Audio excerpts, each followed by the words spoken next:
At stress reliever niya din po ang Jamdet. Grabe.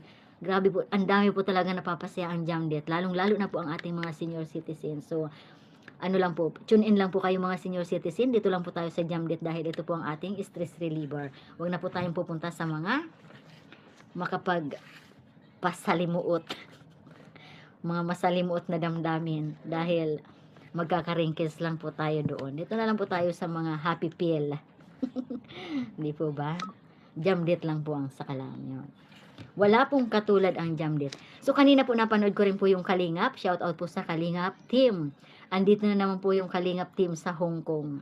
Napanood ko po si Ate Edna Vlogs. Si Ate Edna Vlogs po kasi Bicol po yan. Mga Bicol po yan mga Kalingap. Kaya hindi naman po ako, wala naman po akong galit sa kanila. Yung nangyari lang po kay Bunso Medet. So yun lang po. Pero sa Kalingap team, wala naman po akong galit sa kanila. At lagi ko rin po pinapanood yan si Ate Edna Vlogs.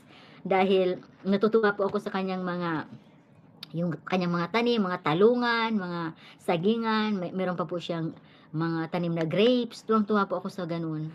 Kaya lagi ko pong pinapanood yan si Ate Edna Vlogs. At nandito na naman po sila sa Hong Kong. Kanina lang po yata dumating. Yan, shout out po sa Kalingap team na nandito po sa Hong Kong. Ingat po kayo dahil malamig po. Nakita ko po kanina naka-live si Ate Edna. Ang sabi ko, Ate Edna, ang lamig-lamig, bakit wala kang jacket? So, yun, yung mga kababayan po natin dito na sinalubong po sila, may mga dala po silang jacket. Mahal na mahal din po nila ang Kalingap dahil stress reliever din po ng mga OFW po ang Kalingap dahil sa mga natutulungan po nila. So, yun.